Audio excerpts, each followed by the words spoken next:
All right, folks, we're back here with the action. Joining me in the booth now is Sutton Sturgis. So we've got the matchup here is the Marlins versus the Cubs.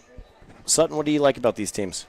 Well, my brother has like a bunch of friends on the Cubs. And the Marlins, I don't really like. All right. Well, they're a tough team for sure. So we got a lot of good players in both teams here. It looks like we've got Mac Zady pitching against Garrett Moore.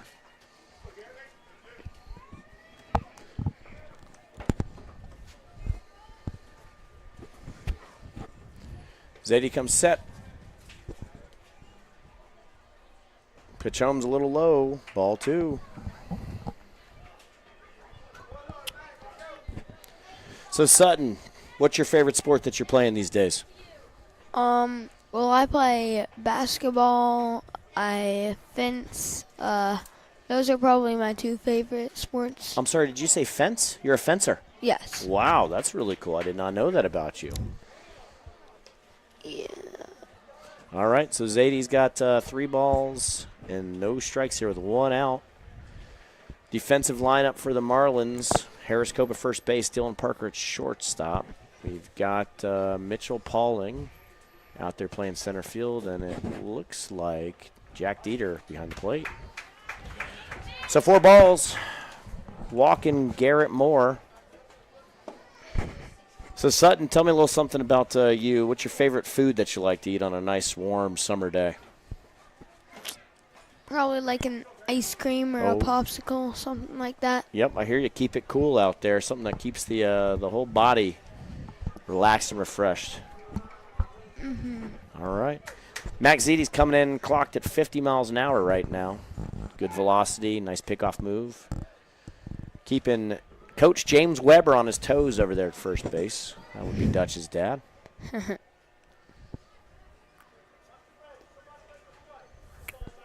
The stands are really filling up here again for this evening matchup of the NL teams. Zady comes set. Moore takes off. We got a strike to Grant Gerald's. Grant Gerald's on the Cubs this year.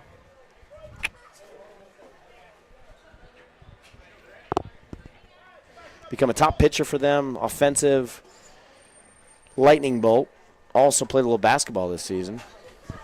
Very athletic kid out of Atlanta, Georgia.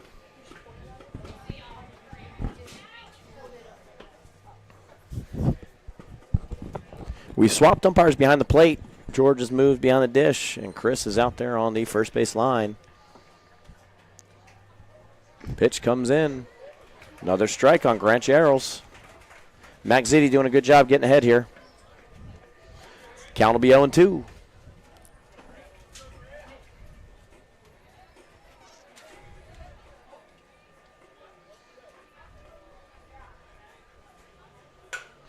Play up the middle. Oh, takes a tough hop on Parker, Dylan Parker. Oh, wow. So, Sutton, I imagine fencing is totally different than baseball. But how do you get yourself ready for a fencing match? I usually just use like a practice dummy or something. Like a mat against the wall. Just all right. Practice moves on it. So good little practice there. It's always good. Practice makes perfect. It's important to practice when you're playing. Yep. All right. This will take home run leader Dutch Weber up off Zady. Dutch takes ball 1. One thing I know about Coach Scott Pauling here is he is going to challenge Dutch Weber. He's going to throw strikes to Dutch, and he wants to see Dutch do something with the ball. Coach Pauling never known to pitch around a player. So Dutch is going to see 1 or 2 good pitches here if Max Zady will give him the opportunity. And there's a strike. Dutch disappointed he missed that, the opportunity to put that one in play there, but he'll be fine. Never know when Dutch is going to hit a home run. You never know. A little Murphey Candler magic, as we'd like to say here. Max comes set. Delivers the pitch home. Ball's in the dirt. Gerald's is up. Stealing second base. Standing.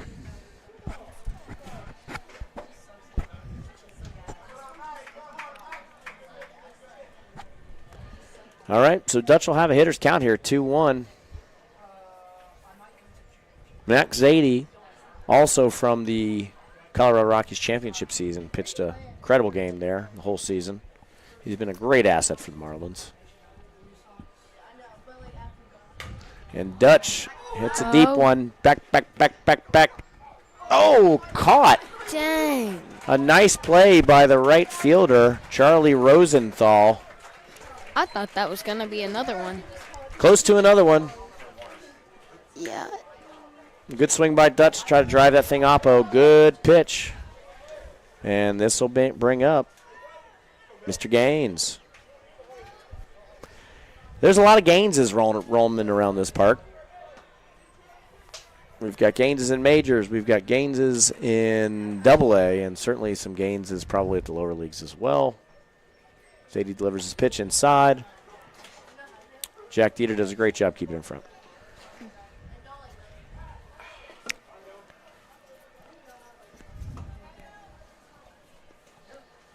All right, we've got 2 outs, folks. Runner on third. Cubs are up 1-0. Pitch to Gaines. Gaines takes another pitch low for ball 2.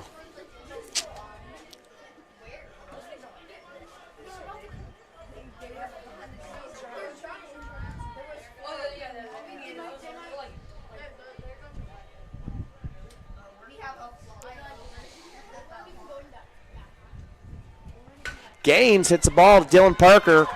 Off the glove of Dylan Parker. The ball will keep rolling away from him. So hard hit ball, tough hop, Dylan Parker. That'll drive in another run, making the score 2-0 Cubs. 61-mile-per-hour pitch.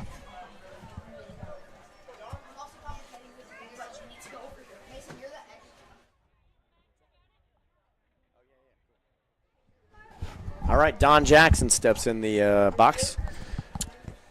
Don is about 5'10", 5'11" now. Wait, Take strike really? 1. He's a monster out there, folks. One of the nicest kids I've ever met out here at the park, too. Don will be playing for the Gold Sox this summer. Great first baseman, great catcher, pitches a little bit also. Zadie comes set. Pitch to Don Jackson. Don drills one into the hole. That ball will keep rolling. Is he going to make it? Schmitz play home to Dieter. Dieter fumbles the ball. Gaines barely sneaks in there. And Don finds himself standing on second with a double, bringing the score to 3-0 Cubs. All right, so with 2 outs here, the Cubs are managing to put together a little run. Zadie keeps throwing strikes, and the Cubs keep hitting the ball. That brings up number 4, Will Smashintosh. Got his nick. That's incorrect, actually. Wait. His name has been officially changed to Smashintosh because he smashes the ball. Did you see a foul ball there, Sutton? Yes. Foul ball, says Sutton Sturgis. So, Sutton, your mom is a medical professional, if I understand that correctly. Yes. And I understand she works somewhere close by. Okay, I understand she's the school nurse at OLA, where a lot of these players play at. So, shout out to Miss Sturgis for keeping the kids healthy to be able to come out here and compete on the weekend. Pitch misses a little high. We've got a brother-to-brother treat for you today. We're going to bring in Hudson Sturgis now. Hudson's a player for the Braves. Hudson, welcome to the players box here. How you doing today, Hudson? Pretty good. How are you? Pretty good. All right. Well, welcome aboard. We've got 2 outs here. Your brother Sutton did a great job in the box. Let's hear from you. What are you thinking about these days? Baseball. Baseball. Let me tell you, I saw you working on your swing in the off season. You really developed into a really, really powerful hitter, man. That was really cool to see. Hudson also part of the Colorado Rockies championship. We discovered that he was an incredible pitcher midway through the season, and Hudson threw a bunch of strikes for us. Hudson, what's your favorite thing about pitching now? when a player makes a great play in the field. And Don Jackson steals on a pass ball. So, Hudson, that's interesting here. The pitcher usually is in control of everything that happens, but what you just told me is you like when the other players are supporting you. Yeah, when I make like a mistake or something and throw something over the middle to someone I shouldn't, and somebody makes a great play at it. That's a great attitude to have about that, because baseball is a team sport, if I remember correctly. And you can't do it all by yourself. And there's ball 4 in the dirt to Tyler Smashintosh. Excuse me, Will Smashintosh, parents. Tyler and Taylor Smashintosh. So, Hudson, how many pitches do you have these days? 3 now. 3 pitches, all right. What do you got there? Fastball, curveball, changeup. Fastball, curveball, changeup. That's nice to see. All right, Zadie comes set. Pick off to first base. Runner is safe. Plenty of time. That's right. So, Hudson, who are you working out with to get your swing so dialed in for the Braves this season? DJ at 25.8. DJ at 25.8. We'll give a shout out to DJ. Saw him roaming around here. We've got a bunch of good park sponsors here with D-Bat and 25.8 and Marucci. We've talked about how much they contribute to. Will stealing. Oh, that's going to be close. It was a close Just play. Barely safe. That's right. Will swipes another bag. So we're proud to have a great baseball community in the Brookhaven-Chamblee area there. Dunwoody as well. It's, again, a unique atmosphere here. What's your favorite thing about playing at Murphey Candler Park, Hudson? Like, the people, really. Everybody's a great sport always, and That's just great. really fun to play here. Yeah, sportsmanship, very important here. If you had to pick your favorite coach from all your years playing here, who would you pick, Hudson? I don't know. I've had so many great coaches. I can't do that. I don't know. And Dylan Parker in the hole, stops it, saves a run from scoring there. Incredible play there by Dylan Parker, showing some range. Nice hit by Brock Coron. They call him the Brock Star. So, Hudson, if you had to pick one coach, though, one coach that was very close by to you during a championship game, maybe on the Rockies, potentially within high-five distance, who would you pick? You. Oh, that's great to hear, Hudson. I appreciate the transparency there. All right. Well, Hudson, thanks for joining us here in the booth today. We're going to wrap up this inning here. Let's see what we got. Who's the batter? We've got Benny Edelson. Benny Edelson. Coron takes off. Pass ball. Smashintosh does a good job holding up on a pass ball that Dieter fields nicely.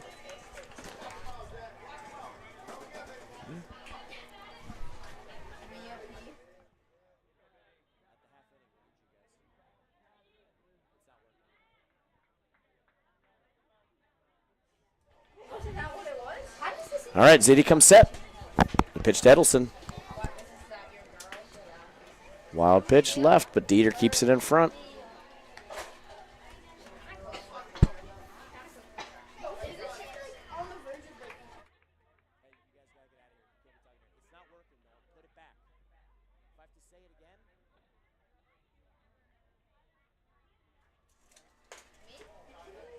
Inside. Just inside. All right. Count is 2-0, 3-0.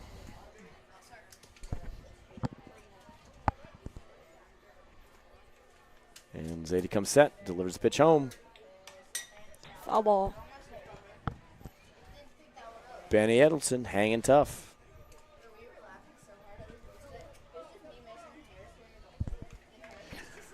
My understanding is that Benny Edelson's a pretty fast runner. Some people call him Benny the Jet. Do you know I've Benny never from? heard that. Never heard that. Oh, they talk about it everywhere. Do you know Benny from playing out here?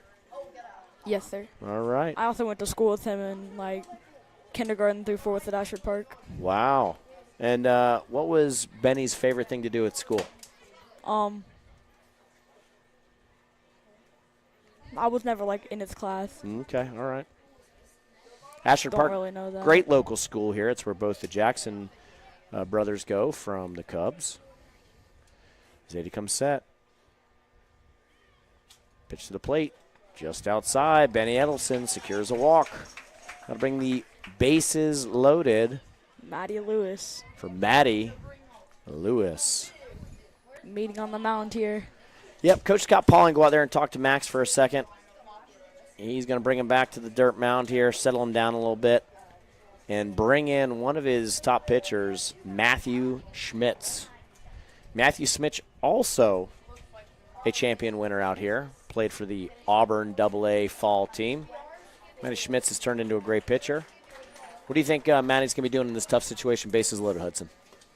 Just trying to throw some strikes and get the bottom of the order out before it comes back around the top. That's right. Yep, very important to get some outs here as the top of the order comes back up. Matty Lewis will have an opportunity with the bases loaded to see a couple good pitches, put the ball in play, maybe get a walk. All right, we'll pause while Matthew gets warmed up, and we'll be back in 30 seconds.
All right, we've brought back pitching analyst Jonathan Crockett today to talk about coming in with the bases loaded. Jonathan, bases are loaded, 2 outs. You're down by a couple runs. As a pitcher, what are you thinking about right now?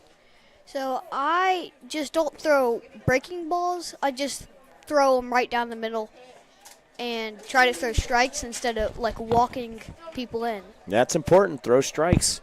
Don't want to walk a free run in here. Let's see what Matty Lewis does. Counts 0-1.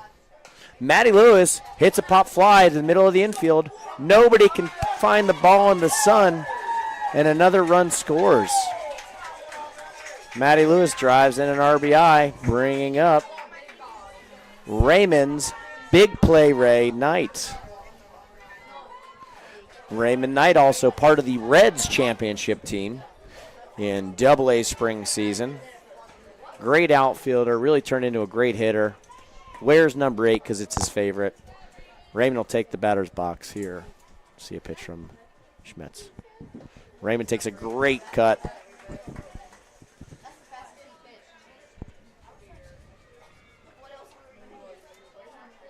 Raymond steps into the box. Schmitz going from the windup. Brock Coron on third. Benny Edelson on second. And Matty Lewis on first base. Pitch to Knight. Knight drives one just foul off the right field fence. Count will be an 0-2 with Schmitz the advantage.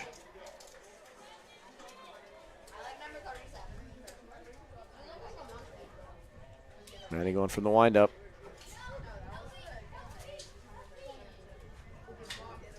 Digging for the ball, 0-2. What's he going to throw? Ball low. Smart pitch, 0-2, though, Jonathan. When you got 2 strikes and no balls, what are you thinking about when you're pitching the ball to a top batter like Raymond Knight? You would probably throw a breaking ball and try to adjust instead of throwing fastball, so that they will get out in front of it and strike him out. All right, well, Raymond Knight does not do that. Counts 2-2. Another low ball. Full count, bases are loaded. Runners should be moving on the pitch here. And here we go. And Schmitz goes from the stretch. Should be going. Ooh, goes with an inside move. Smart play. No one there, but keeps the runners honest. Checks them a little bit.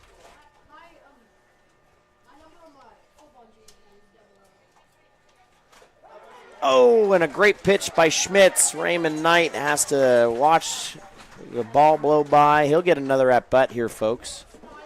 All righty. Well, that'll take us to the bottom of the first inning. Cubs 5, Marlins 0.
All right, here we go.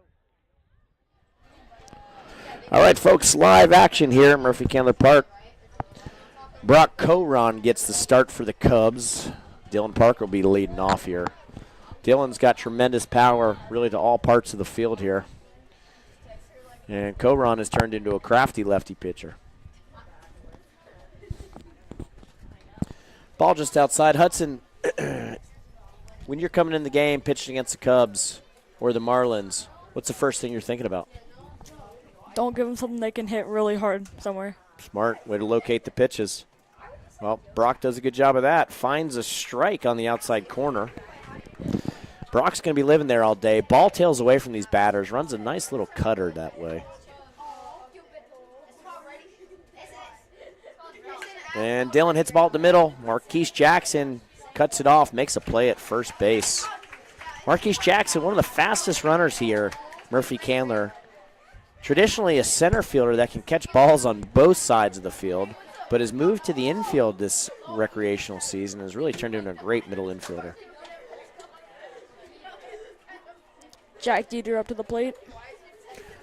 Jack Dieter, smaller player, but boy, does he have some power, Hudson. What do you think? Yeah, he can really hit the ball. Dieter takes a big swing.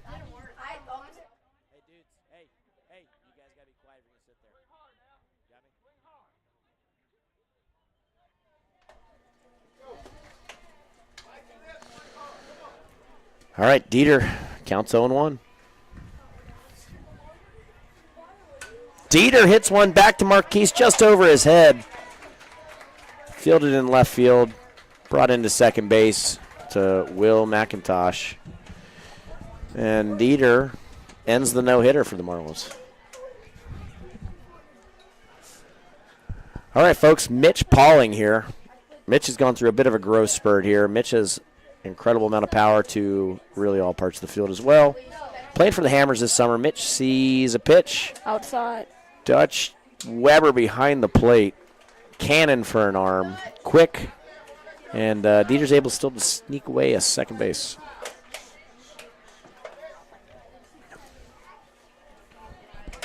Mitch will be up at the count 1-0.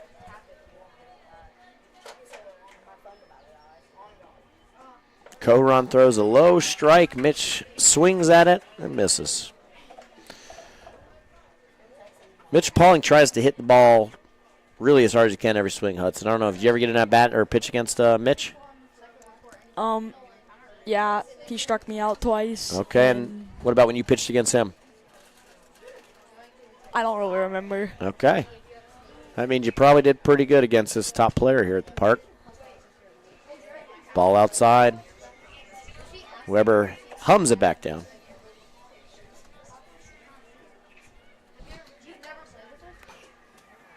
All right, Mitchell back in the box. Coron delivers the pitch home. Ball wide. Weber seems to be calling his own game here. He knows a lot of these players. Dutch Weber's been a tremendous athlete, playing here at Murphey Candler for about 7 years. Not only can he catch, he can pitch. He can play first. He can play short. Mitchell hits a line drive right over Marquise's head. Marquise jumps for it. Dieter comes home. And that'll break up. No runs for the Marlins. Marlins put one on the board. Just outside of Marquise's reach. That's right. Here comes Harris Cope. Harris Cope, powerful hitter again. This top half of the Marlins lineup, really known for their threatening home run abilities. Harris Cope steps in the box, number 13. Pitch from Coron or to Dutch. Oh, pitch out. Had a little trouble with the ball there. No problem. 2 summers ago, I had the opportunity to coach Harris Cope. He had a grand slam to win it for us, Hudson. What do you think about Harris Cope as an offensive power? He's an aggressive swinger.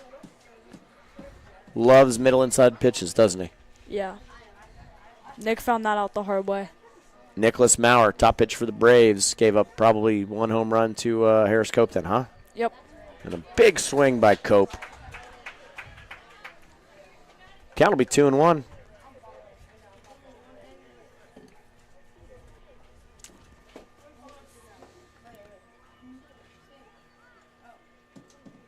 And Harris again swings at a outside pitch, foul ball.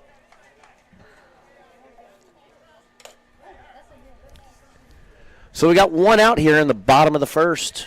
Marlins are threatening with runners, with a runner on second. Brock Coron doing a good job of managing the tempo of this game, isn't he, Hudson? Doesn't seem to be rushing out there. Yep.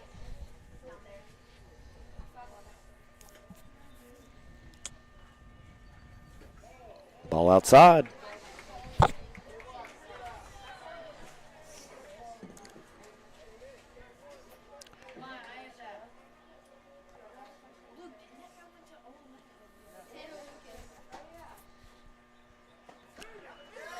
And strike 3, Outside looking. corner. Outside corner, says our pitching analyst, Hudson Sturgis. Brings up another monster here for the Marlins. I think this is Brody Gardner. Give me a scouting report on Brody Gardner, Hudson. You give him something to hit, he'll hit it. He'll hit it.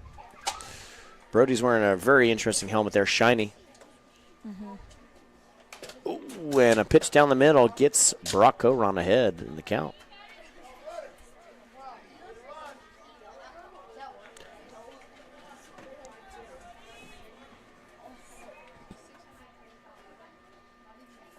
Coron steps on the mound. Comes set. Delivers the pitch home. Brody Gardner fights it off. Foul, great catch Don by Don. Jackson makes an incredible catch over his head to break up that little hot streak by the Marlins. Almost All right, folks, tripped over the bag. we're going to pause for a break here. My favorite ice cream place in the metro Atlanta Brookhaven area is Southern Custard. Southern Custard is one of the top places to get the best frosty treats as the weather starts to heat up. Hudson, tell me your favorite thing about Southern Custard. They have like unheard of flavors. Yeah, unheard of flavors. They will take everything and put it into a delicious, delicious mixture of creamy custard, frozen to keep you cool on a hot day.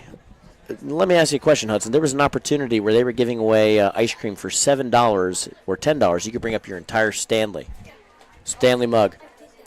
So 7 scoops in a Stanley mug. How many scoops of ice cream do you think you could eat? 3. 3 scoops is it. Sounds like your brother could top you a little bit there. Well, anyways, we love Southern Custard. If you have an opportunity to go buy Southern Custard, get yourself a nice frozen treat. Go in there, say hello to the lovely staff. They're a local family that's been doing a great job. The line must have been out the door. 2,000 people deep is what I heard. They served over 5,500 gallons of custard that day. Wow. So that's a state record. We're excited to be supporting the family. And go ahead and stop by Southern Custard.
Back to live action here. Marquise Jackson, number 24, steps in the box, face Schmitz. Marquise takes strike 1 from Schmitzy.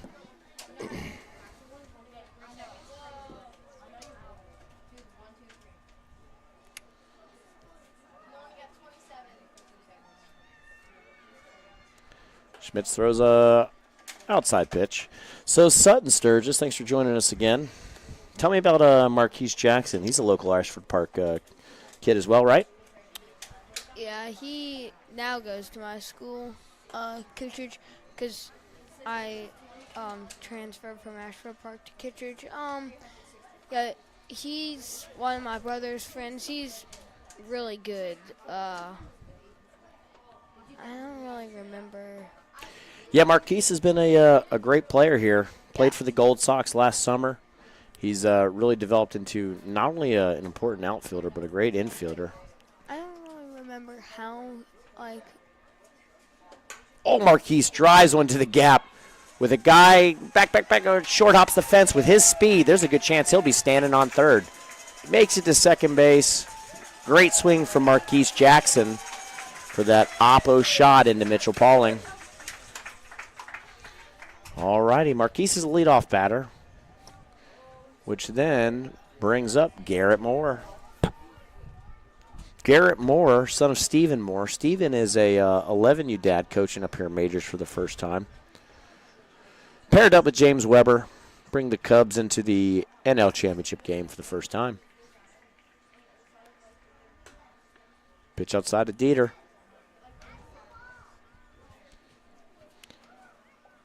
So Sutton, how do you score a point in fencing?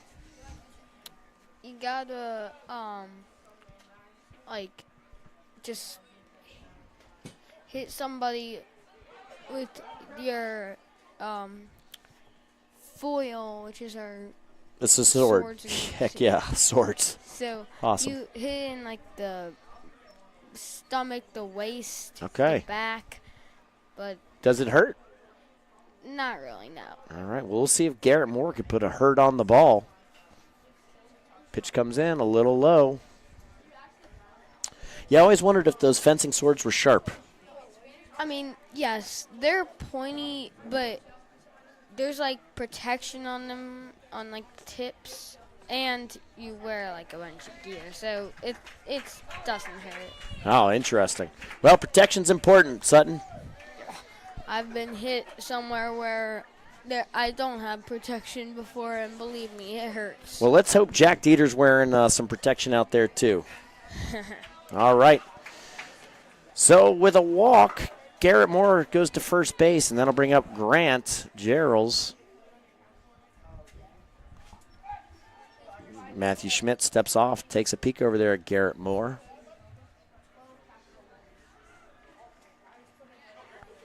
Schmitzy digging for the ball. Pitch home.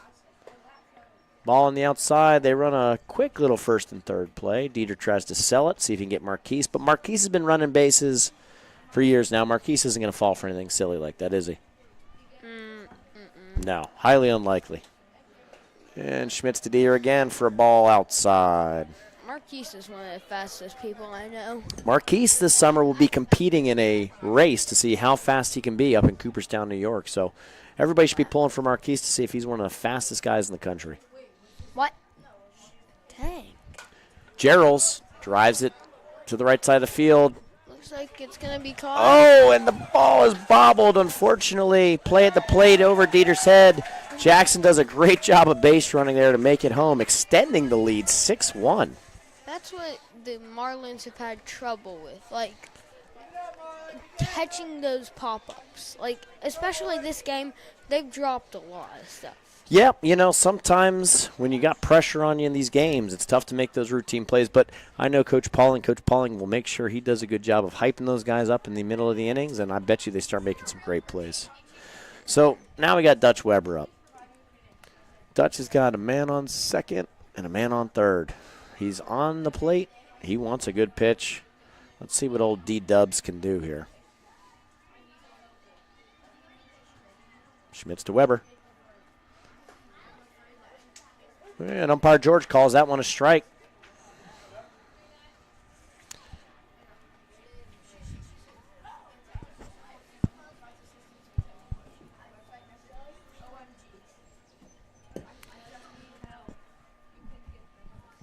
And Weber steps into the box. Schmidt takes his time delivering a pitch home. And ball's outside. Folks, next Saturday, we'll be having the Murphey Candler All-Star Game, Home Run Derby, and a ton of other festivities for you to come out here and join us. We'll have batting practice thrown to these Murphey Candler home run hitters that have qualified by hitting a home run throughout the season there. Dutch is certainly going to be in the competition. Come on down, see all these other kids hit these bombs. There's a special kid named Cole Mullins playing on the Coastal field. Cole Mullins hit a bomb this year off the pitching machine. Very rarely do we have a kid in Coastal hit a home run, but Cole will be here. Dutch fights one off his fists, and that'll be another out for the Cubs. But Dutch drives in a run by pushing the ball the other way. Does his job, as we like to say in the game of baseball. Does his job. Sutton, if everybody does their job on the baseball field, what usually happens? Well, there's some sacrifices, but it always, like human sacrifices? No, not like that. Oh. Like Dutch just did. He got out, but somebody else scored. That's so, important. That's important in team sport there. Do your job and help the team win, right? Yeah. I'm glad it's not human sacrifices. All right. This will bring up one of the Gaines crew.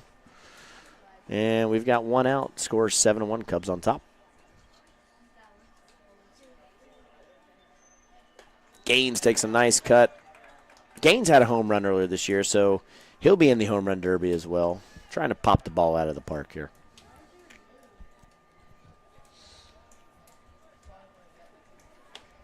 Before this, I thought you had to have a certain amount of home runs to get into derby, but I guess not.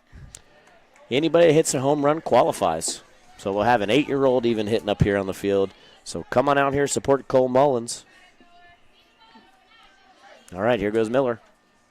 He's got 2 strikes. Counts 1-2. 1 out.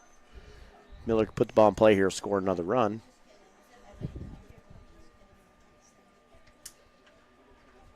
Matthew Schmitz digging for a pitch. Delivers home. He makes Miller do a little limbo to get out of the way. Sutton, what's another type of a sandwich you like to get around here? Is there a place you like to go for a nice lunch?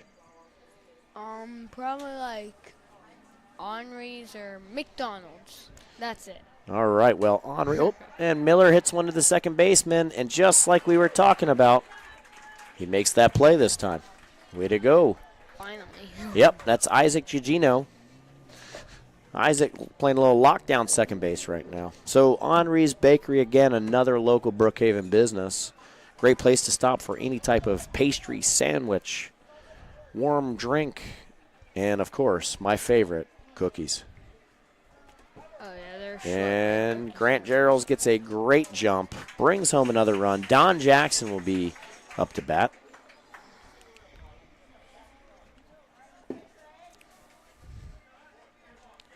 How is Don's batting? Don has also a home run. He'll be competing in the home run derby, and he is now showing some real power. Don's seeing the ball really, really well right now, and he is hitting the ball line drives like a monster. I didn't know Don's hit a home run. That's right. Wait, Look at that cut. Marquise has, right? Yeah, Marquise has one as well. Ooh, competition. That's right. Well, those two are the best brothers I know out here at this park that play on the same team. All right, another outside pitch. So that'll give him a count of 3-0. You think Don's sitting for a pretty one here, or you think he's going to take? That depends on what he gives him. Probably. Coach Moore's just got his arms crossed. Not sure if that's a sign or just a state of mind.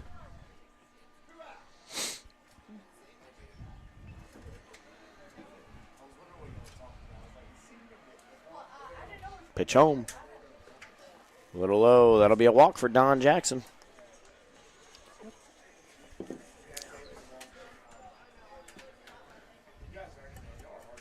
Folks, well, the score is 8-1. You'd be surprised how many times a little Murphey Candler magic happens out here. So we got a lot of baseball left to play. And we'll see what Matthew Schmitz can do against Will Smashintosh. Oh, wow, I'm amazed. It's like. It's almost 1 hour in already, and it's only the second inning. That's right. And Dieter with a throw down to Dylan Parker. Dylan's able to rope it in there. Don steals a base.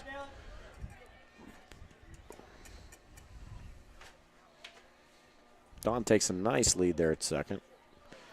Will McIntosh in the box. Will takes a big cut there.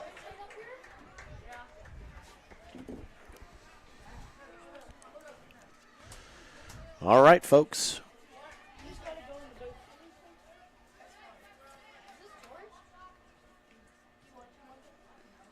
Count is 0-2 with 2 outs. Here goes Schmitz. A little high. Don takes third base, standing up, puts another runner on third base with an opportunity to score.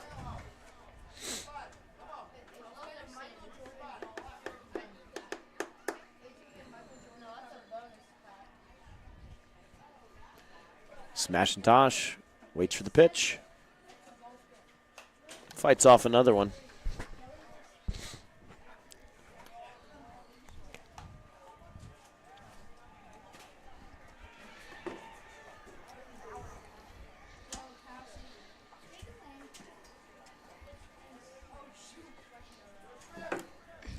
All right, folks, count 1-2 with 2 outs.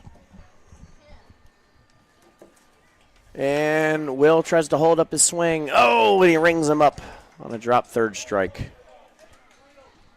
All right, folks, we'll take a break here and be back with some more live action from the Murphy Candler Majors Field in Brookhaven, Georgia.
All right, folks, back in live action here. Well, we've ditched our younger aged kids for just an older aged kid here. I am a big kid, Brett. That's right. All right, Max Zadie takes the batter's box here. Max has now got 2 strikes on him. Looking to get something started here for the Marlins. Joe, when the Yankees played the Marlins, how'd you guys fare against them? Not too well. It wasn't our most glorious outing, but our kids fought hard. Well, Coron's doing a great job keeping them in check here by throwing a lot of outside strikes. And again, another lefty pitcher here has shown his dominance. Yeah, Brock's grown a lot over the last couple of years. He played for me this summer, and we got a lot of innings on the mound and really perfected his craft, worked through the fall, and here he is, pitching in the NL playoffs. Yeah, it's an incredible journey for Brock, also known as the Brock Star. And Zadie drives one to the gap, off the top of the net. What a poke that was. For what Max. A poke. He went max yardage. Well, that's a solo home run here in the bottom of the second inning, so that brings the score now to 8-2. Oh, and a little Euro step over there at third base for Max as he comes around. And like I said, folks, don't ever count the Marlins out of it. Nope. Brock's out there with a smile on his face. He must be happy for Max. Absolutely. Glad that he just gave up a solo shot to a nice player there. But if I know anything, Brock's going to come back here and pump some more strikes. Absolutely. All right, Charlie Rosenthal's up. Made a great play out there in right field. Ball outside for Brock.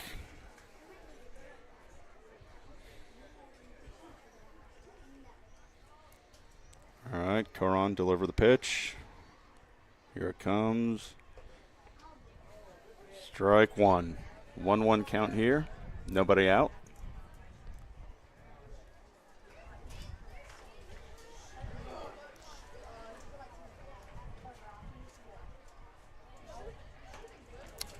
Ball too high to Charlie Rosenthal. Counts 2-1.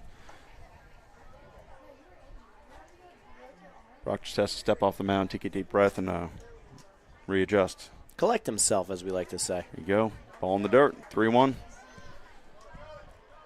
All right, Charlie's got hitter's count here. Be looking for that fastball. He'll be sitting dead red, as we like to say. Yep.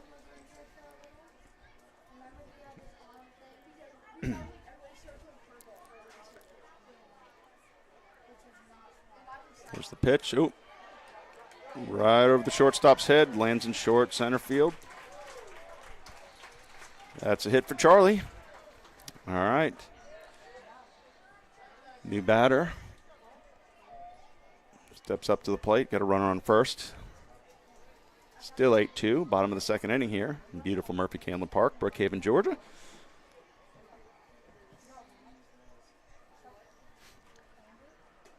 Ball high.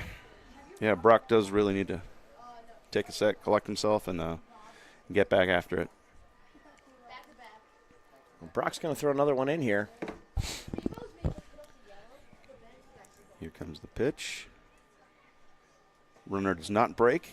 Big lead. Ball 2.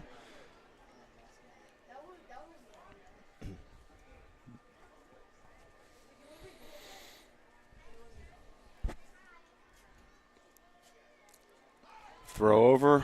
Ooh, so close. Don Jackson receiving the throw. Don, again, turning into an incredible first baseman there. So, Brett, if you and I are betting right now, what do you think the chances of Charlie taking second? I think Charlie's going to take off on this pitch. Does not. Good thing we're not betting. Yeah, good thing we're not betting. 3-0 outside. Now, I know Coach Pauling over there is trying to get Charlie to make a move. We'll see what happens here. Harbor the first with a lefty pitch to first base. Looks like Brock's going to deliver pitch home. Here we go. Ball 4. Ball 4. I think Dutch needs to go out and settle him down a little bit. Call time, go talk to your pitcher. Got to bring up Matthew Schmitz. Today he's been in the zone. Every swing, every pitch. It's like poetry in motion.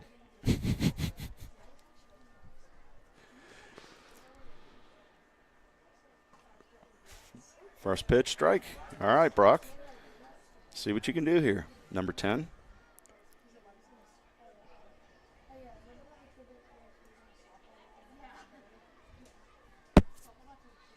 Hard hit ball, just foul. Good swing by Schmitzy there. Yep, solid contact, just a little early. Let it travel, Matthew. It's amazing. Even though I'm not coaching, I can't stop being a coach. You know what? It's one of those things that you've been out here so many years, so long, it's just kind of ingrained in you. Here we go, 0-2 pitch. All right. Ooh, Schmitz lines out to the second baseman Gaines, who doubles him off. Double play. It's a great swing by Schmitz. Gaines ready to turn 2 there. Marquise Jackson dabs him up a little bit. Don Jackson also right there at the bag for a simple double play there. Absolutely. Tough one there. Tough base running. Good play by Gaines, who, by the way, has the best hair at the park. He does. Long, flowy flock. Definitely uses conditioner. Absolutely. Ooh, pick off attempt by Coron. Gets into center field. There to back up is Moore. Smart play by Moore to be there because Very heads up. Zadie definitely could have taken third if he was not there. So, Joe, my understanding is you are now going to be president of the park next year. I am. Congratulations on a very tough campaign. Well, thank you very much. We fought hard. My understanding is you raised more money than any other campaign previously. You also dealt with all sorts of tactics from opposing campaign or nominees there. But we're all looking forward to you at the helm of the ship, Murphey Candler. Tell me about the 3 things that led you to become interested in taking on park presidency. I've been here a while, and I've seen how things operate. They run relatively smoothly, but I had the opportunity to give more and do more with my time. I've been fortunate enough with my work situation, and I'm able to give more, and I wanted to do it, wanted to lead, and want to steer the ship. There are many challenges that the park face, such as, more appetite for travel ball. You've got different programs in the area. Our goal as a recreational park is to provide recreational baseball to all those who want it. So, yeah, I think it's a great opportunity for kids. And, again, bylaws say competitive recreational baseball. So that's a really important thing for anybody taking over, again, leading the direction of the park to make sure that they keep the spirit of the beautiful things here at Murphey Candler alive. So that's strike 3 for Nate Green. Great pitch there from Brock Coron. Looks like he may go to the distance today. Brock's pitching great. He's pitching well, and I'm proud of him. I'm good. I'm happy for him, and really can't wait to see how the rest of this game goes. So earlier in the AL Championship, we were talking a little bit about the Marucci deal. Yep. Right. So tell me a little about Marucci and what they want to get out of youth sports here. Well, Marucci has been kind enough to help Murphey Candler out, and really they're trying to get the brand out. Marucci is one of the better brands of baseball. They make a good percentage of Major League bats, have phenomenal products, from gear to apparel to gloves, balls. I do say that, for the youth bats, they've got one of the best bats out there in the market, which is the Cat X Composite. I mean, those things are hot.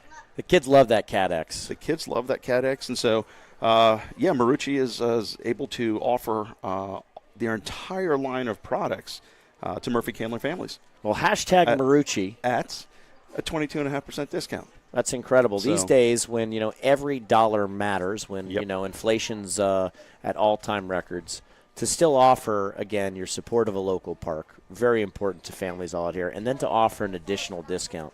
Yep. Incredible demonstration of support for youth sports by Marucci. 100%. So much so that I think I'm going to officially change my name to Marucci Maine. Marucci, Maine? Marucci Maine. Brett, that is a phenomenal choice of name. Well, I'm glad to hear you agree with it. I'm glad that Marucci's here. I'm glad we were able to make that happen here at the park. And folks, if you're in the market for some new gear, it'd be great to spend some of your hard-earned dollars with Marucci. Absolutely. And another shout out to our sponsor, Diet Coke. Oh yeah. So thank you. Diet Coke. Great sponsor here for most of the moms and dads at the park. Absolutely. So here we are, top of the third inning. Up to bat is the pitcher, Brock Coron.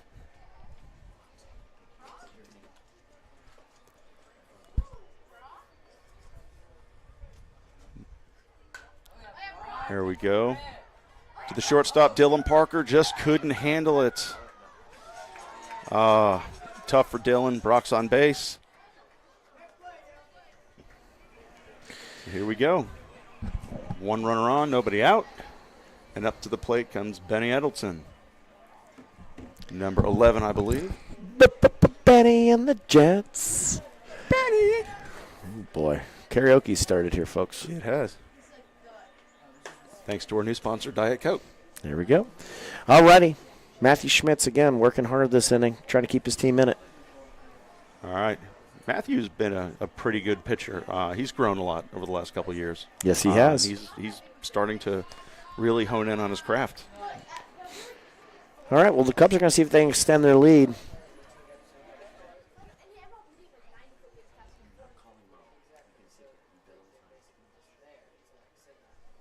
All right, pitch, Matthew Schmitz. Ooh, soft line drive over the third baseman's head. Coron advanced to second base. Good hit by Benny. Good for him. And the Cubs are threatening again here with another runner in scoring position. Yep. Bringing up Matty Lewis. Or sorry, is that? That's Matty. Matty Lewis. There we go. Here you go, number 7, Matty Lewis. See what you can do here.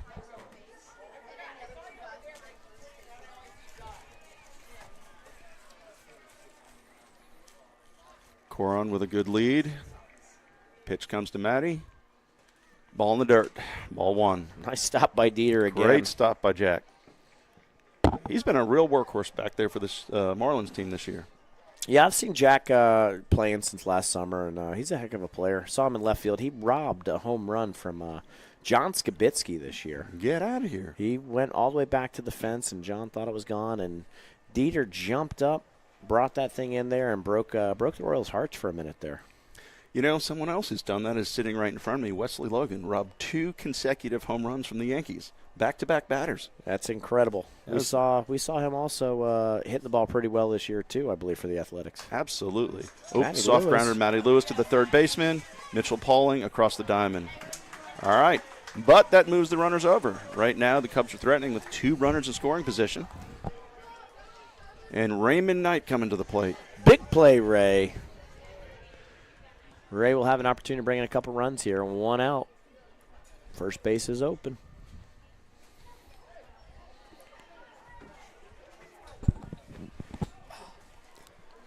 All right. Ooh. So, in an unlikely move, Wow. Pauling Dieter bring in the infield to make a play at home, or at least keep him close. Yep.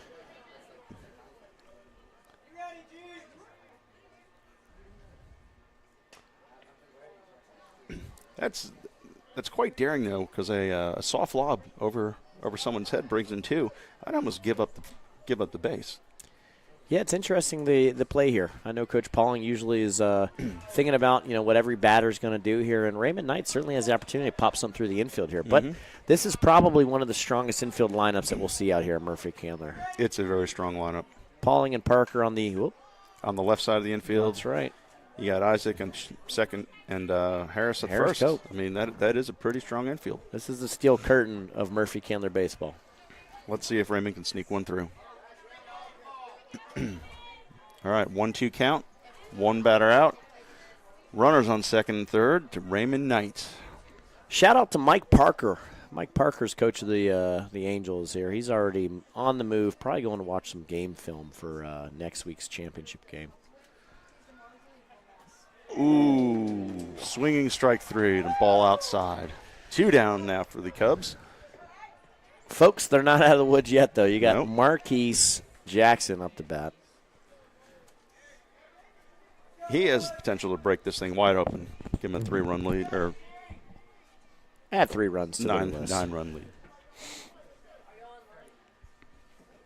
And the pitch, hard hit to Mitchell Pauling at third base, across the diamond. Harris, just like that, 3 outs. 3 outs. So Cubs were threatening. Didn't happen. All right, Marlins will take the field in about 1 minute, 17 seconds. See if they can fight back, score some runs to make this a game.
All right, folks, back at it here. Brock Coron on the mound again.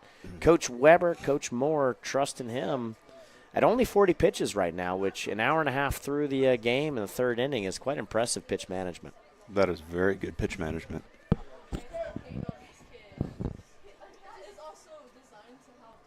Up to bat, is that Jack Dieter? Nope, that's Garrett Volk. Garrett Volk.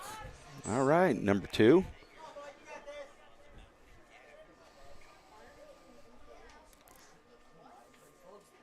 Pitch from Coron. A little low. 1-1 count.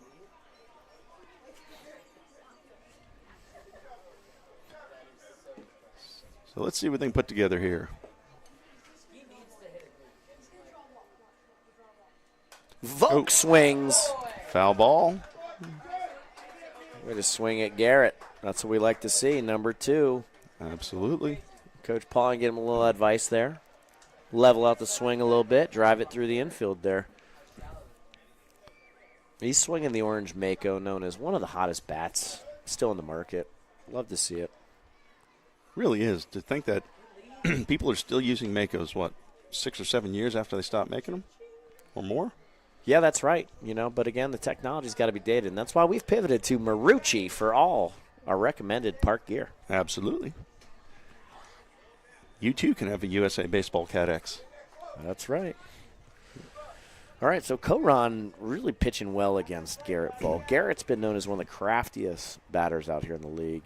He is sneaky. He's got a keen eye. Another walk for Garrett Volk. Ooh, sorry, folks. Did George call that a strike?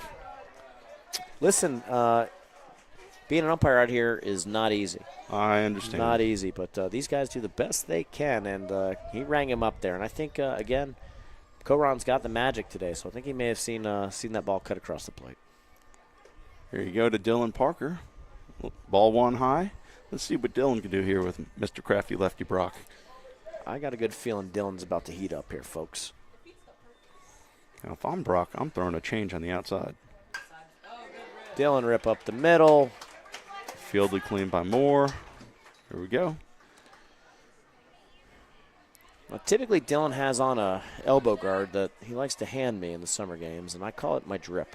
And so, Your drip. Yeah, Dylan is now referring to me as Coach Drip. Coach Drip. Do you actually wear it?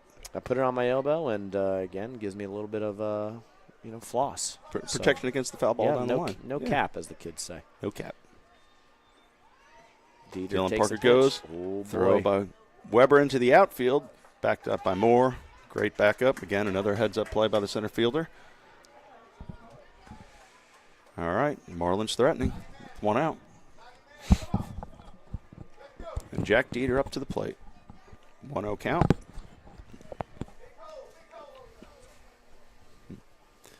Comes the pitch. Parker breaks. Third. Oh, boy. Oh. Single by Jack Dieter.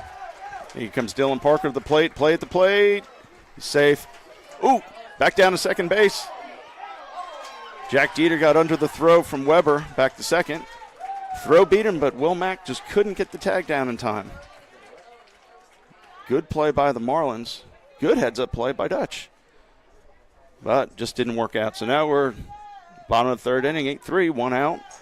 Jack Dieter in scoring position on second base, and up to the plate steps Mitchell Pauling. Let's see what we can do here. Pitch from Coron. Outside. Ball 1. You know, Jack Dieter's taking a small lead with nobody holding him on. He should be off the bag a little bit more. But that's the way they want to play it. Pitch from Coron. Again, outside.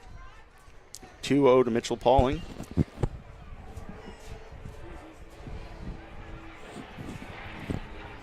Looks like Brock is just being very selective about where he's putting that ball for fear of 2-run dinger. Ooh, ball down. Well struck ball up in the air. Foul territory, foul ball. All right, 2-1 count.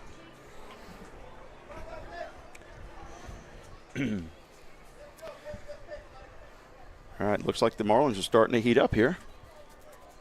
See if they can close.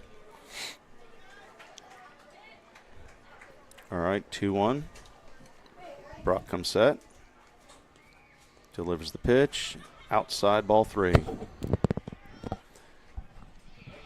was saying Jack should be taking a bigger lead with nobody holding him on. Yeah, I think he's being conservative there, right? You're down by 5 runs here. Last thing you want to do is have a silly one.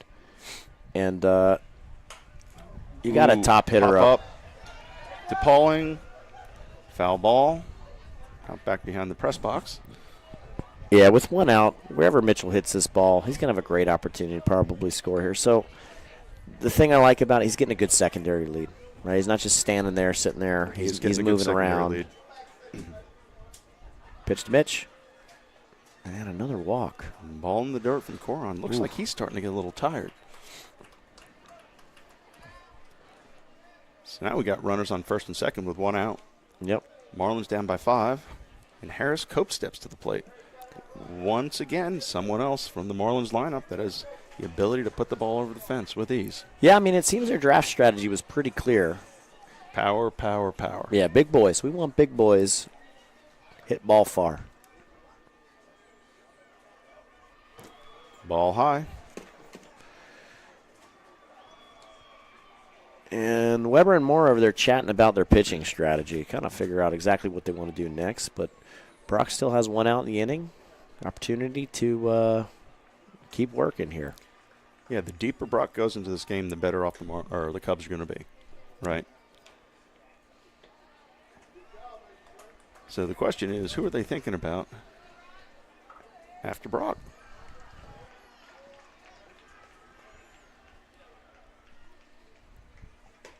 Ball outside, 3-0.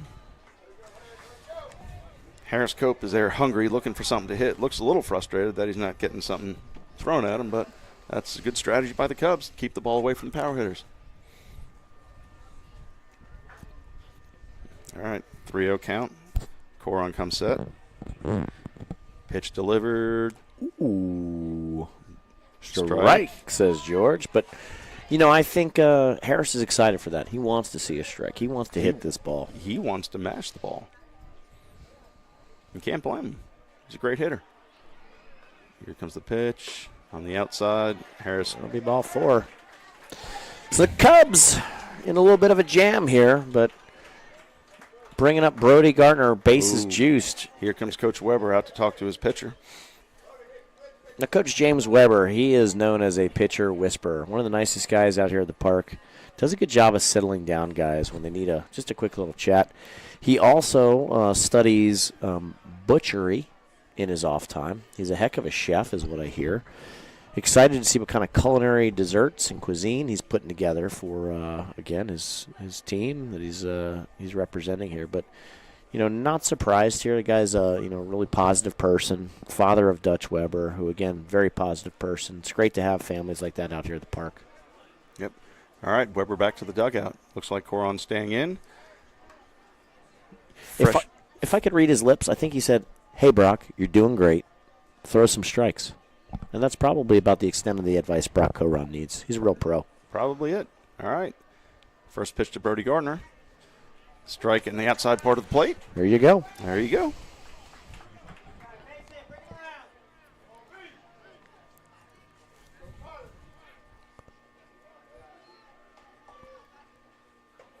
Ooh. Another good spot. Good spot. 1-1 count. That was a well-located pitch. If I was going to miss anywhere, I would want to miss there. Yeah, against a guy like Brody Gardner. Also a football player here at Murphey Candler. Plays for the Atlanta Colts youth. Ooh, hit hard. Don Jackson with a great play.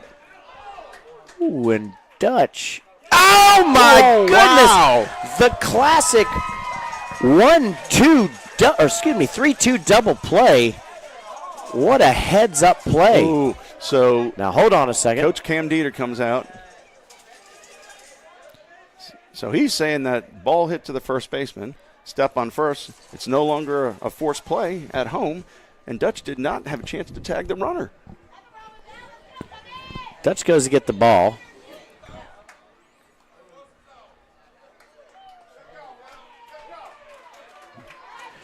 So what is...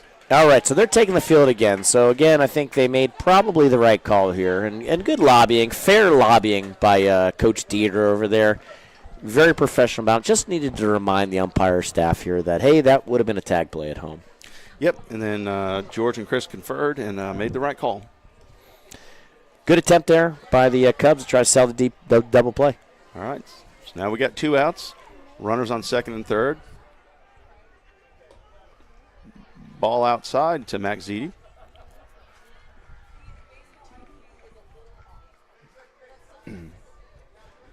All right, let's see what Max can do here. See him put some more points up, score some runs up on the board for the Marlins. Ooh. Ball right down the middle. Great pitch, Brock. All right, Zadie's got a home run today already, right? Yep, laser shot out to right center.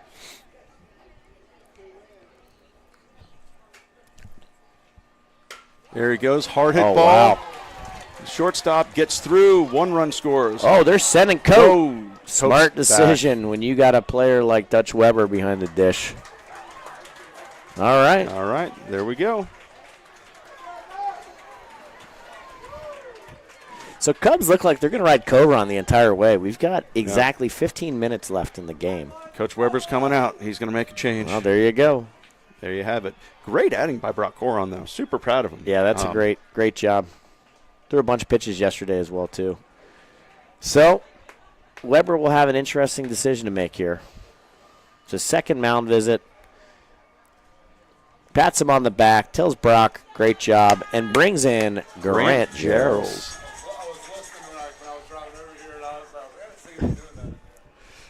So Grant Gerald's another fireballer. Throws the ball really well. Usually plays a really good center field.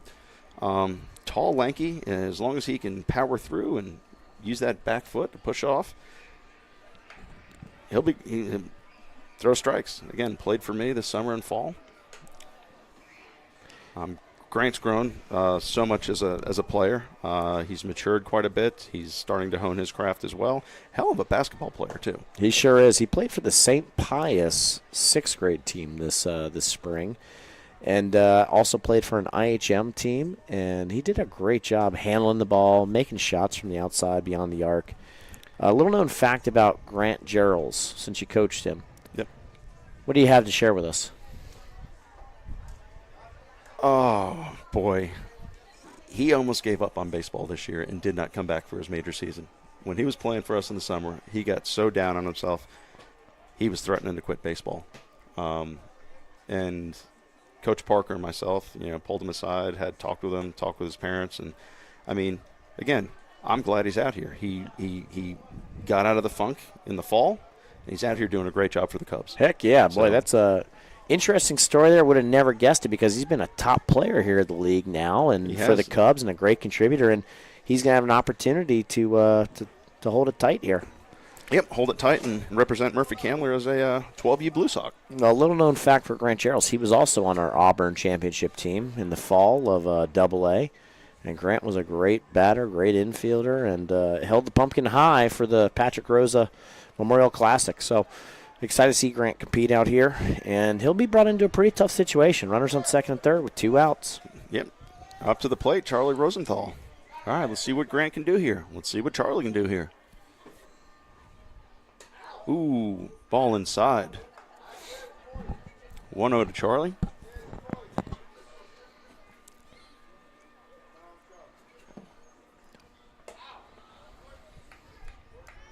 All right, ball 2, high. All right, if I'm Charlie, I'm not swinging the bat until I see a strike. Yeah. Here we go. Here Pitch comes from a Gerald. strike. Ball in the dirt. Oh, Cope does not go home. Smart play. You don't want to make that last out there. And with Dutch Weber's size, wingspan, that's not something you want to mess with. No. All right, 3-0 count to Charlie. Grant delivers the pitch, and ball high and outside. That's okay. They had a base free, no harm, no foul. That's right. Just make the adjustment, go after the next guy. And that'll be Isaac Gino. And was he on one of your championship teams as well? Unfortunately, Isaac was not. I'm just getting to know Isaac this season, and again, seems to be a great player. Loved him at the evaluations, at the tryouts. Looked really good behind as a batter and also as an infielder. Got a great strong arm. He's been locked down over there at second base. Coach Pauling's proud to have him on the team. That's great for Isaac. All right, first pitch strike by Gerald. Ball hits. Oh, just smash and tosh. Oh, falls down. Falls in. 1 run scores. Got to 2 get the run ball scores. in. And they throw it home, and they hold up Rosenthal over there at third. All right. Tough play for the right fielder there. Very tough play for the right fielder. That's a ball. It's in no man's land of the Bermuda Triangle. It finds a lot of open space there, doesn't it? It does. It does. Especially with the wind swirling. You don't know what that ball's going to do. That's exactly right. It's like being 118 yards out and saying, hey, do I grab my 56 or do I grab my 52? Wind's blowing at your face, then it's at your back. Sometimes you just got to step up and swing the club. Absolutely. Make a decision even if it's wrong. All right, now we got runners on the corners here for the Marlins, and up is Matthew Schmitz. There's a strike, 1-1 count, 2 outs. Let's see what the Marlins do. So the score is 8-7. Man on first and third. Ooh, ball inside. Ooh. That was close. That was a close one. That's right.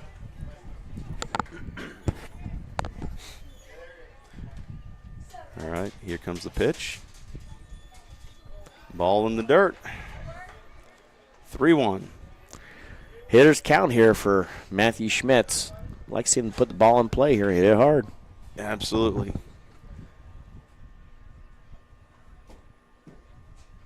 Holy Schmitz. It's a foul ball. Foul ball. Well hit foul ball, but foul ball nonetheless. Gotta hang. All right, it's a long strike. 3-1, 3-2 count. Count is full. 2 outs. Marlins are down 8-7, bottom of the third inning. Up to bat, Matthew Schmitz. Well, and again, another mound repair. No, the mound. You know, after so much play this season, that mound is like a downhill skating rink. Yeah, well, It gets slick. Shout out to the crew here. Mr. Baldwin does an incredible job. His entire family have been looking after the fields here at Murphey Candler. Many of you probably know we got about 12.5 inches of rain between Thursday and today. And the whole crew has been out here making the field look great. And building a mound is a lost art. But I'll tell you what here, the crew from the Baldwin Group is doing an incredible job taking care of this cherished facility here. And so much so that we're actually adding water to the fields to soften up some of these things. So I love it. I like that we got the opportunity to do that. Watering can never hurt nobody, as they say in Brooklyn. Nope. And shout out, good job for Doug, and I really appreciate all that he does and all that he does for this whole place. He does such a good job that we're one of few ballparks now in the metro area that still play on grass and dirt and clay. I think that's important because, we move over and, again, the fields are maintained beautifully where these kids are getting true hops, but you're still playing on dirt where you can slide nicely, and it's important because, turf is nice. But, boy, playing on real dirt gives you that competitive edge. Absolutely. Absolutely. All right. Here we go. A 1 count to Nate Green. Marlins threatening. Still asking for times. Oh, that is.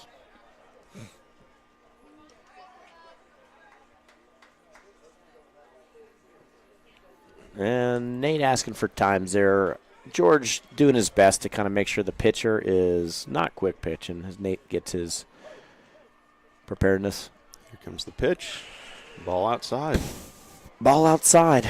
1-2. Come on, Grant Gerald. Let's see him pipe one down the middle and see what Nate Green does with it. Grant Gerald's number 0. Here comes the 2-1 pitch.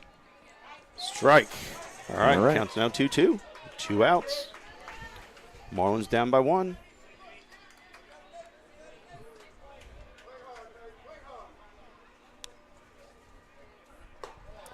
Ball high.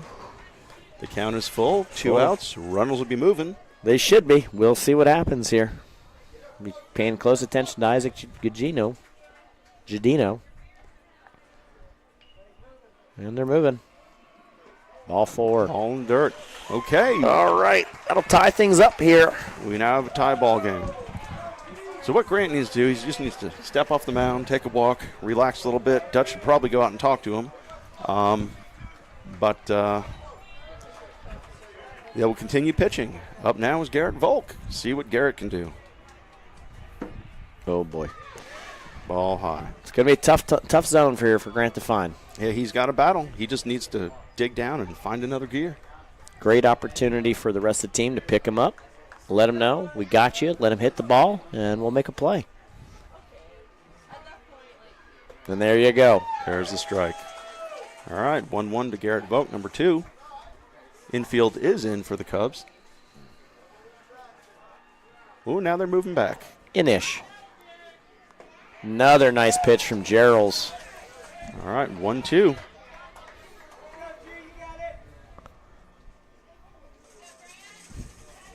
Coach Pauly again offering some advice to Garrett. Going to put that ball in play. We got about 6 minutes left here, Coach. Is that it? That's about it. It'll be interesting to see how this inning shakes out. If he can get out here, you get another inning. Misses a little high, I guess.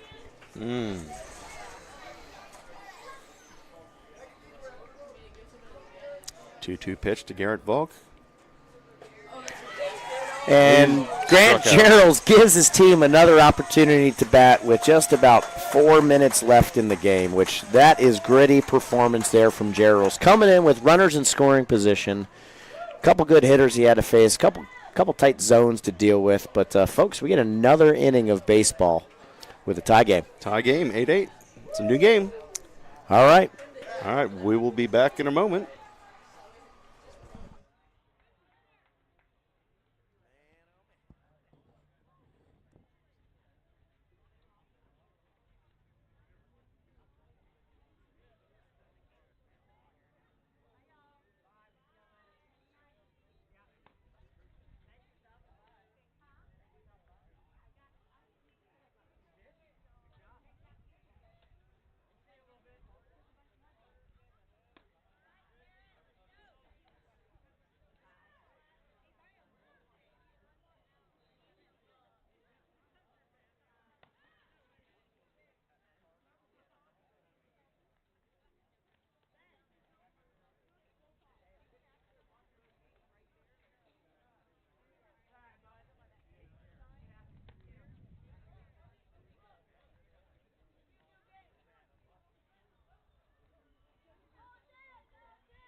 Might use this bottle here. All right, folks. Sorry, folks at home, if you heard that. We're back on. All right, on the hill for the Marlins now, Mitchell Pauling, who's been a standout performer for them all year, up against Garrett Moore. A 1 count, nobody out.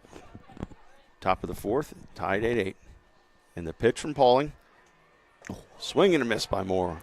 That curveball was filthier than a 13-year-old's closet floor. I like where you went with that. That could have gone off the rails really quickly. But here comes the pitch from Pauling. Swing and a miss. All right, 1 out. There's some really good pitches from Mitch. Mitch has done a really good job of locating his pitches and mixing his pitches up and keeping batters on their fields. All right, so up to the plate now, Grant Geralds for the Cubs. Looking to start something off here. Ball high. It was another breaking ball for Mitch. Just a little high. So we got Harris Cope back at first. Dylan Parker short. Ooh, ball up in the air. Grant Geralds. Oh, my goodness. Caught by Isaac Godino. Right in short center field. You know, they did not communicate on all. That was almost dangerous. Yeah, I hate to see that.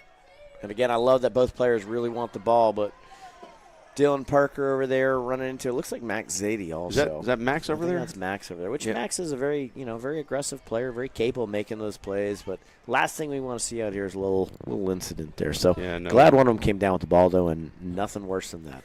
All right, 2 outs. Pauling versus Weber. Great pitch by Mitch Pauling. Great curveball in the outside corner. 0-1 to Dutch Weber. Yeah.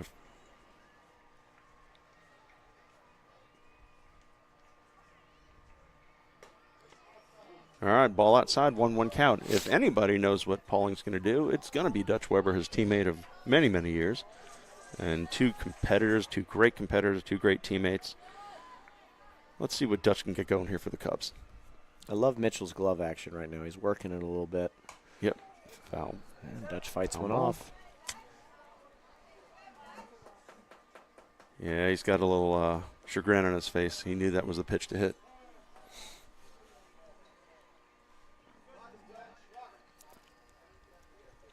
Oh, Pauling calling for a new ball. Nope, just exchanging the ball he had. Where's that in his pocket? That was a foul ball. All right, here we go. Dutch behind in the count.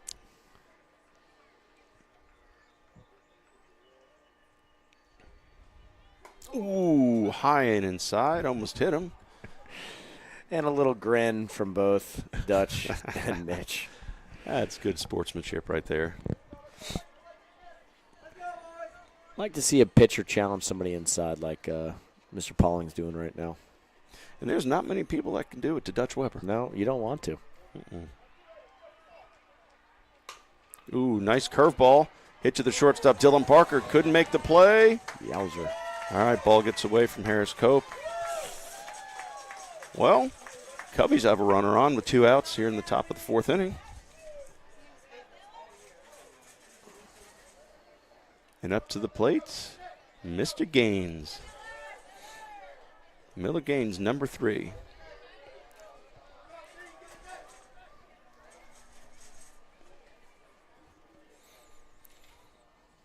All right, from the stretch, Mitch Pauling.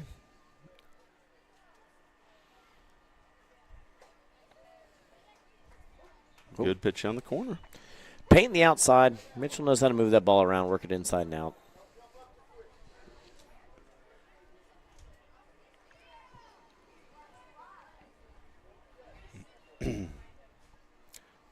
Good lead for Weber. Weber breaks. Pitch outside.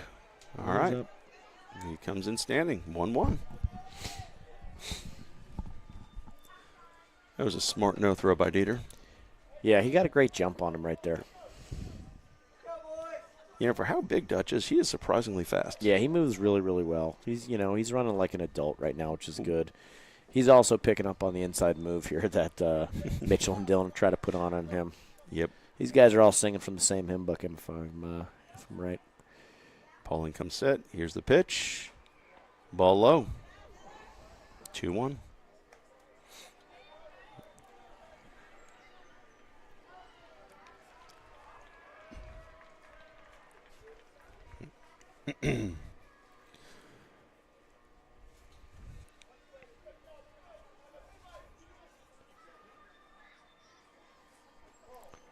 Ball in the dirt. I don't know if I told you this earlier, Joe, but I had to fight a snake today. Pulled home from my tennis match, and a probably 6 to 8 foot snake was sitting in front of my garage door. What kind of snake was it? Well, I didn't know until I grabbed a shovel and carefully relocated it to a park, but I looked it up. Just a king snake. King snakes are good for us. Ooh. All right, foul ball by Gaines. Yeah, king snakes eat all the Mice and mice and rats vermin and that's right. things that'll tear up your garden. All right, 3-2 count. 3-2 to Miller Gaines. Here's the pitch. Ball in the dirt. All right. Now 2 outs. Cubs have a man on first and second. Cubs are threatening. And up to the plate. DJ Don Jackson.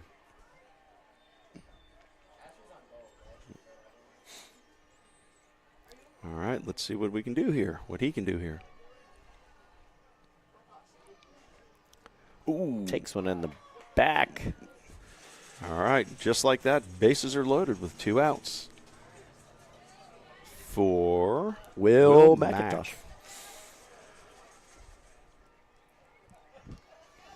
All right. What's he going to talk to him about?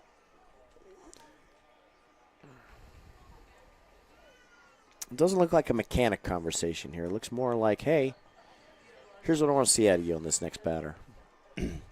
Yeah, I tend to agree with you, Brett. There's only so much you can fix in the games here, right? Correct. I mean, you've been out here a long time, dealt with a lot of pitchers. A guy like Mitch has all the physical skills, capabilities. Sometimes it just comes down to that mental approach right there. So let's hope his dad, also great coach out here, let's hope he can center him a little bit, huh? Yep. They say that game is 90% mental, 10% physical.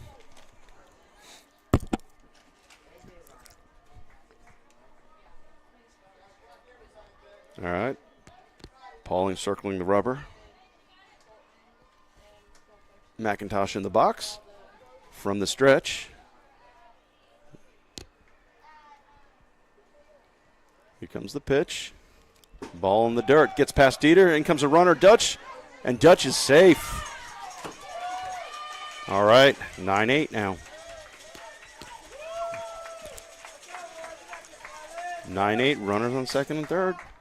Well, you know Dutch wanted that one bad. He was charging home. He looked like a freight train would come down that line. Yeah, him and Mitch were about to have a little interaction there. A friendly interaction.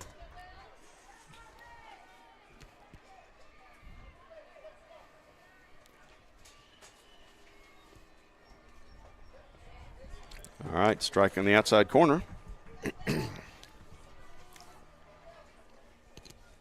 1-1 count here. Jackson has a sizable lead at second. Ball outside. 2-1 to Will McIntosh. Good old number 4. All right, Gaines taking a small lead at third. Pauling from the stretch. Here comes the pitch. Ball 3. 3-1 count now.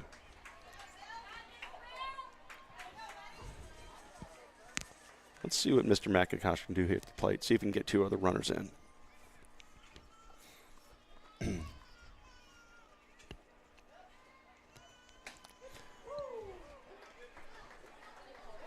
Strike 2. Full count now with 2 outs.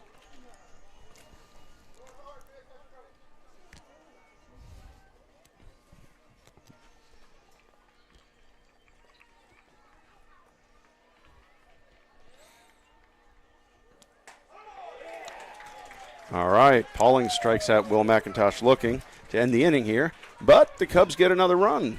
So the score is now 9-8. All right, folks, we'll be back in about 37 seconds.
All right, folks, we're back live action here. Trey Chill in the booth right now. Trey Chill's got to be the coolest name in baseball. Trey was a key part of the Murphey Candler Royals team this year. Trey also one of the hardest workers out here at the park. Really developed his swing, pitched a little bit, caught a little bit, played infield, outfield, and really was one of the best teammates I think a Royals player could have today. Trey, thanks for joining us up here. Yeah, no problem. All right, well, we're in the bottom of the fourth here. Marlins have Dylan Parker up. Trey, tell me something. When you're up to bat and you know you're an important run, what's your thought process? How are you feeling about the game when you know you need to get on base? My perspective of it is to just try not to get 2 strikes on you, to stay consistent, because 2 strikes is not like really what you want. So I like feeling comfortable. That's right. So, making sure you don't get behind in the count, important part of it here. Dylan Parker gets on because he got ahead in the count there. So we'll see what Dylan here does here on first base. Trey, tell me one thing you learned about baseball this year that you'd really like to share with our user community out there. Probably that I have a bit of a golf swing. Because I didn't really know that until this year. Oh, see, I think you actually had a beautiful swing, thinking about going middle oppo every single time. So, every time you got to swing the bat. Sometimes it gets a little low, but I think some of your best hits this year have been balls that you hit right into that right field, center field gap there. And Dylan steals again. And Dutch throws the ball, and who's backing up? And that's it. That'll be a tie game. All right, so we got a tie game here.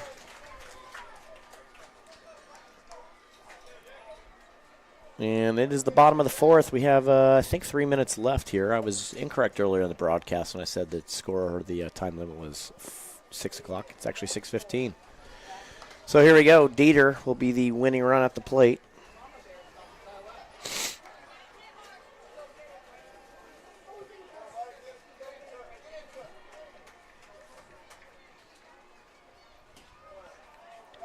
George calls another ball outside. Count will be 3-1.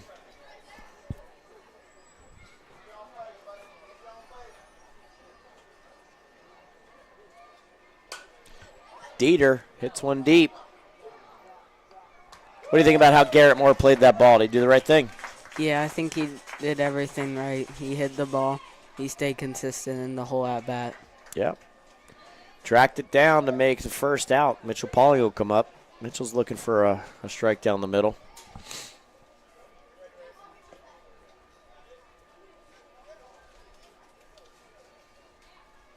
A little wide. Outside. Dutch Weber chases it down. Grant Gerald gets the ball back. We'll step back on the mound.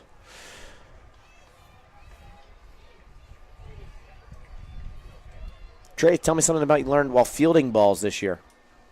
Fielding, I learned to move my body on pop flies. I also probably learned to left foot first, pointing to the first baseman. Excellent. Yeah, that's really important to make sure you have an accurate throw there. So, Trey, we just saw Mitchell Pauling get hit by a pitch. Let me ask you a question here. What's one of your favorite memories from your time playing at Murphey Candler? I have a lot of good memories. That's a hard one. All right. Think about it. Probably last season, we went into the semifinals. I was on the Colorado Rockies. We went into a doubleheader because we were the undefeated team in the semifinals. Lost the first game. The last game went into 8 innings and we lost. Oh, wow. That's a tough memory, but a good one, right? Yeah. That's a great story to hear about competing like that. And, Trey, you were on my team on Michigan, right? Weren't you on my team for the Michigan No, Wolverines? I don't think I was. Oh, well, there's my memory. Oh, and a swing. Marquise makes an incredible play. Backhands, throws across diamond for a second out there. Wow. All right, that'll be 2 outs. Tie ball game coming up. Brody Gartner.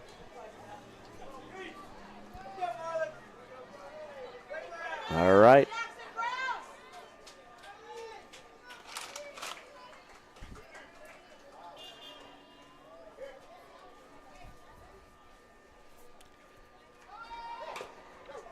And Brody. And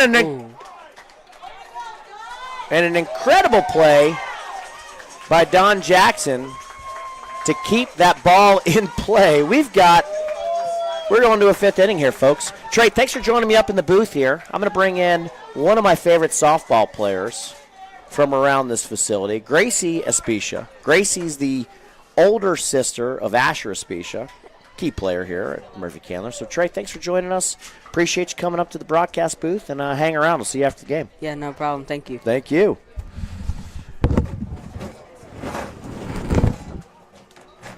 All right, folks. Well, as we shift gears into the 5th inning here, top of the 5th, we got a great new person joining me here in the booth. Gracie's been out here for, well, you probably go by Grace now, but, boy, we've been around each other for a long time over in the Keswick neighborhood. You got a chance to watch your brother play baseball today for the Athletics. Yep. How are you liking your time here at Murphey Candler? So now tell me about the team you're playing for now. Well, actually, I am injured right now, but I play for EC Bullets, 18U. We practice at Riverwood High School, but we're all from all around Georgia. They're actually at a tournament right now, and I think they're doing pretty good. So. Well, that's good to hear. Well, I've seen you rehabbing. I've seen you still coming down here. I actually think I saw you giving some soft toss for somebody over in the cage. You're still working hard instead of taking the entire time off there while you rehab. So absolutely. Well, that's good. That's a good work ethic to have. I think a lot of these kids out here need leadership like that so they can, again, feel better about maybe improving in the off season. Tell me about so where are you playing high school ball at right now? I'm currently at GAC. Right now it's just kind of spring season. We have high school tryouts next week. I'm pretty excited. Senior year, so. Senior year, awesome. Yep. So are you enjoying, what's the best thing you've learned about playing softball here at, I should say softball, your time here and then also at GAC? Well, I love Murphey Candler. I mean, it's always been like a second home to me. I remember coming out here when I was in like 10U and just constantly being in the cages. And now I love seeing Asher out here just making friends and having a great time. I love helping out with his teams and watching him play travel ball. So. Yeah, I've seen the Especia family. They're having basically picnics every night here. I think you guys have been here Tuesday through Saturday from what I've seen. Yeah, pretty much. They come, I mean, we even watch it on TV literally every night. We hear y'all on the TV. I love watching it. That's great. Well, Mitchell Pauling takes the mound again for the Marlins. And correct me if I'm wrong, but Asher will also be competing in the Home Run Derby today, huh? Or this next weekend. Yeah, he will. That would be very exciting to watch. Heck yeah. Now, who throws better BP, you or your dad? Honestly, probably my dad. Okay. Definitely not me yet. Still getting there, but started to help coach some kids, so hopefully we'll get there soon. That's awesome. Well, there's a lot of, I'll say the softball program here at Murphy Candler is really, really taking up a few notches. Oh, the training facilities now here around the area with DBAT and 25-8 and a lot of independent 25-8. people. Yeah. Love It's exciting, and I'll tell you this, we need more players like you that are willing to share their time, their talents, their experience with these players, so look forward to that. Yeah, me too. All right, well, Brock Coron fights off another pitch for a foul ball. That'll be 1-2.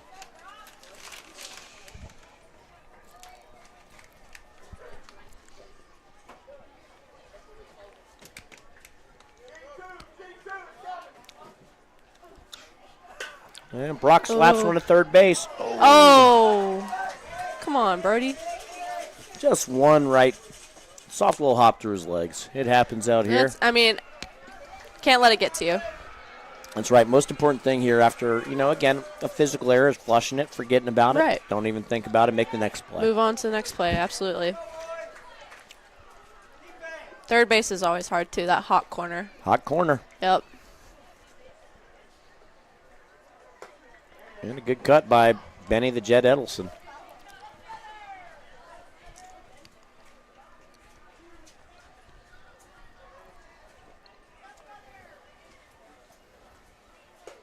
And a pitch inside.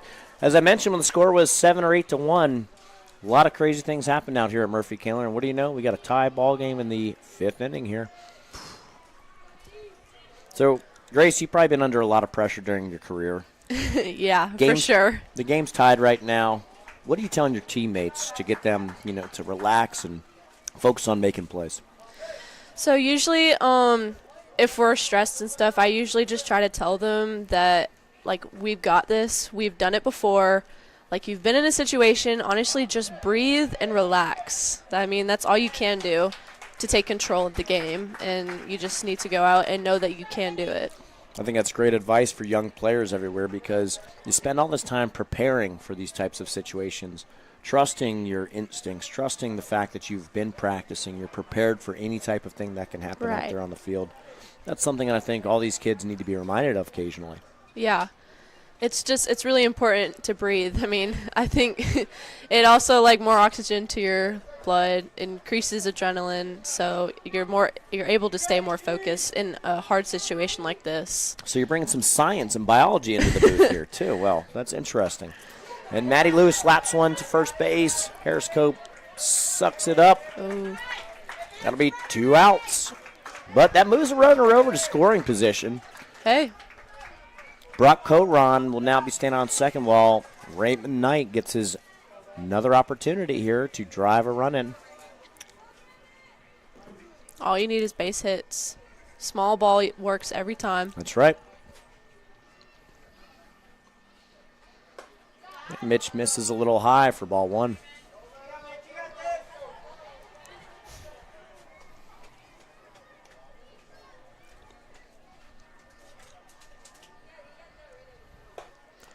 Finds the zone for strike 2. Ooh, he's been hitting that spot a lot. Yeah, he's been working the outside part of the outside part of the plate really, really well over the last probably 16 pitches here. Yeah, but it's smart because the ump's calling that all day. He's definitely expanded the zone here. Yeah.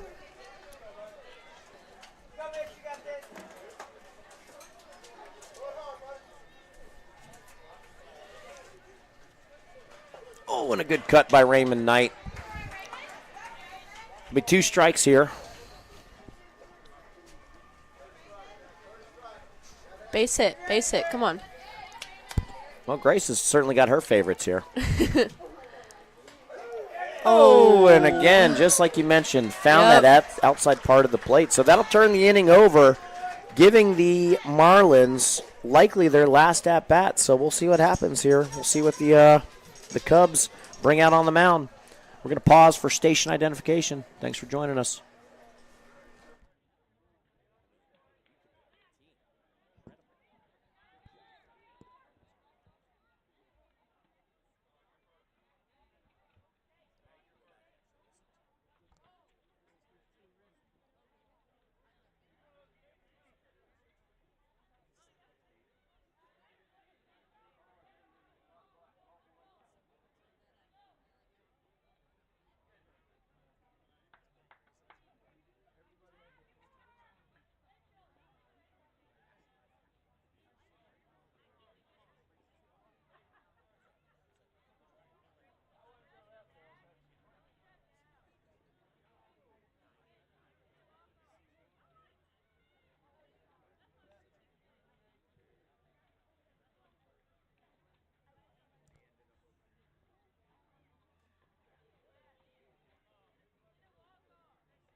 All right, we're back on.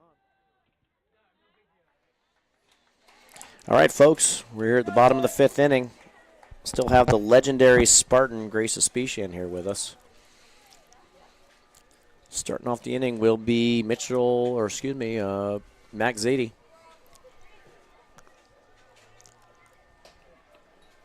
Oof. Now the Cubs are starting to use that corner. Yep, they've expanded the zone here. George is keeping things moving. And that will be the official end of the timer there. And they're bringing in, taking Matty Lewis's sunglasses from him and giving them to the coach. I thought they were going to move him over there to Miller Gaines. So a little equipment change out will not count as a mound visit.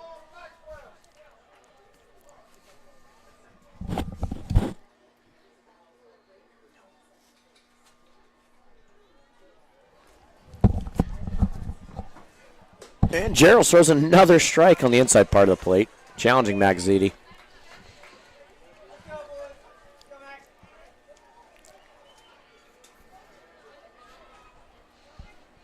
And Max hits a ball to Brock. Ooh. Brock drops his knees, makes a great play, folks. Very nice. And Max has a home run today and drove that ball out there, but Brock was able to track it down.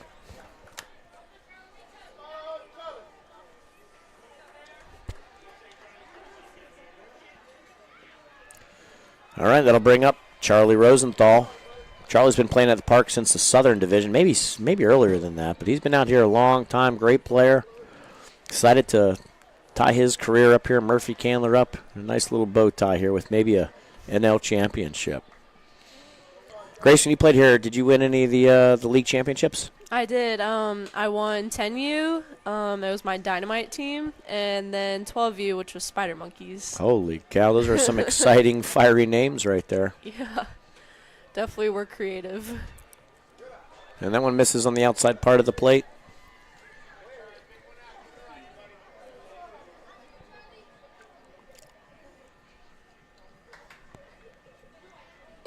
And ball high.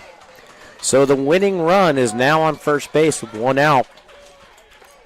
And here comes Isaac Giardino. Isaac has a pretty big following out there today. Got his family here, a bunch of friends. Whole team is cheering him on right now. They know how much is on the line here. And Isaac slaps one over to third base. Just foul. Out of play.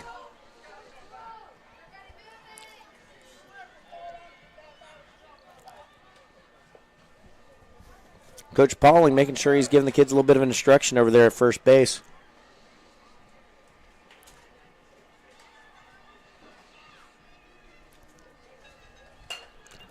And another ball to Brock Coron.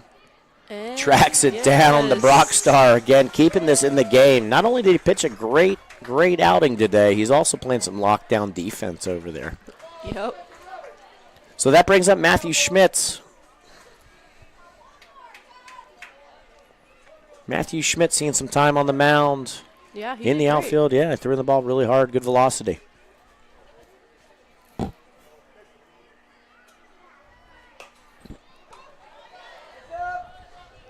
Don't hit a car. No, I've been very fortunate here at Murphy Candler. No smashed windshields, no people getting hit in the head. Yeah. But again, I think everybody's paying attention watching the game, which is important, right? Yeah, definitely. Schmidt's swinging out another one. He's taking a very aggressive at-bat right here. Grace, when you're hitting, are you a batter that's really aggressive up at the plate, or are you somebody that likes to see a strike, take a couple pitches, get your timing down? What's your mentality set? I want to say that I'm aggressive, but I also am definitely take my time, see the pitches, get to know what the pitcher likes to throw. And folks, Dutch Weber throws a strike to Marquise Jackson to make the final out of the game, or the inning. That'll bring us another inning where the Cubs get an opportunity to score some runs here. It's a heck of a play. You don't see many people thrown out here at Murphy Candler on a steal. No. But there is one quick group there. That would be the Dutch to Jackson routine there. Yep, for sure. All right, folks, we'll be back.